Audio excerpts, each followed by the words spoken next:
அனைவருக்கும் வணக்கம். நம்முடைய சேனலை சப்ஸ்கிரைப் பண்ண எல்லாருக்குமே ரொம்ப ரொம்ப நன்றிங்க. இன்றைக்கி மதுரை தங்கமிட்டு சமையலில் என்ன பார்க்க போகிறோம்னா, சூப்பரான டேஸ்டியான இந்த பாலக்கீரையும் உருளைக்கிழங்கு வச்சு ஒரு சூப்பரான ஒரு செமிக்கிரேவி தாங்க பண்ண போகிறோம். சப்பாத்தி சாதத்துக்கு எல்லாத்துக்கும் வச்சு சாப்பிடும்போது ரொம்ப ரொம்ப டேஸ்ட்டாக இருக்குங்க. வாங்க வீடியோக்குள்ளே போகலாம். கடாயில் ஒரு ஸ்பூனில் எண்ணெய் சேர்த்துக்கிட்டேங்க. ஒரு 1/4 ஸ்பூனில் ஜீரகம் சேர்த்துக்கிறேன். ஒரு பெரிய வெங்காயம் பொடிசாக கட் பண்ணிச்சுக்கோங்க, அதையும் சேர்த்துக்கிறேன். வெங்காயம் பாருங்கள் லைட்டாக வதங்கிடுச்சுங்க. இப்போ 2 தக்காளி பொடிசாக கட் பண்ணிக்கிட்டேன், அதையும் சேர்த்துக்கிறேன். தக்காளி எல்லாம் பாருங்கள் நல்லா வதங்கிடுச்சு. இப்போ ஒரு 2 உருளைக்கிழங்கு இப்படி கட் பண்ணி வச்சுக்கோங்க, அதையும் சேர்த்துக்கிறேன்.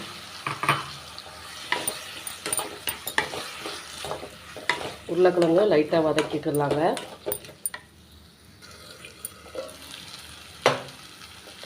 பாருங்கள் உருளைக்கிழங்கு எண்ணெயிலே லைட்டாக வதக்கியாச்சுங்க.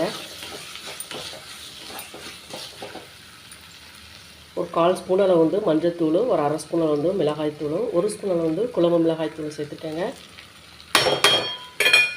நல்லா மிக்ஸ் பண்ணி விட்டுலாம்.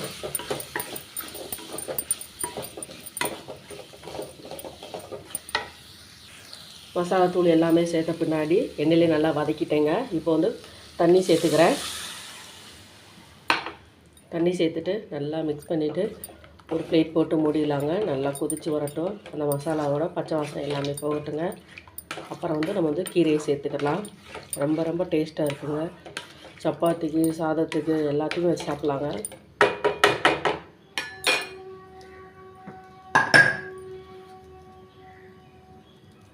உப்பு சேர்த்துக்கிறேங்க.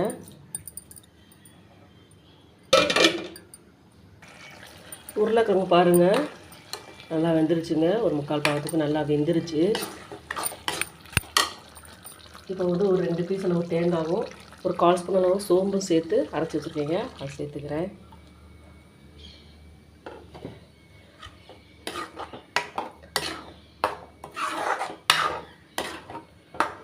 லைட்டாக கொதித்து வரட்டுங்க. தேங்காய் சேர்த்த உடனே பாருங்கள் நல்லா கொதிச்சிருச்சுங்க. இப்போ பாலக்கீரை சேர்த்துக்கலாங்க.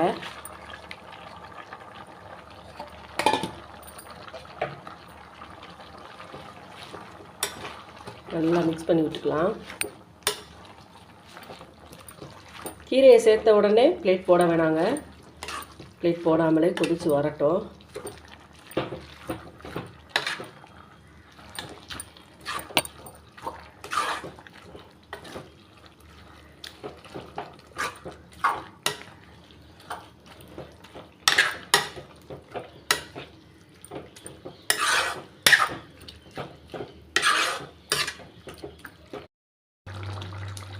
பாருங்கள் பாலக்கீரை உருளைக்கிழங்கு கிரேவி ரெடி ஆகிடுச்சு பாருங்கள். ரொம்ப ரொம்ப டேஸ்ட்டாக இருக்குங்க. இந்த கீரையோடு அந்த உருளைக்கிழங்கு சேர்த்து சாப்பிடும்போது அவ்வளோ டேஸ்ட்டாக இருக்கும்.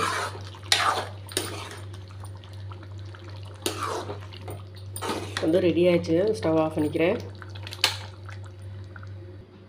இந்த மாதிரி சப்பாத்தி செஞ்சு அந்த பாலக்கீரை அந்த உருளைக்கிழங்கோடு வச்சு சேர்த்து சாப்பிடும்போது அவ்வளோ டேஸ்ட்டாக இருக்குங்க. இதே மாதிரி நீங்களும் ட்ரை பண்ணி பாருங்கள். ப்ளீஸ் நம்ம சேனலை பார்க்குறவங்க நம்ம சேனலுக்கு ஆதரவு கொடுங்க.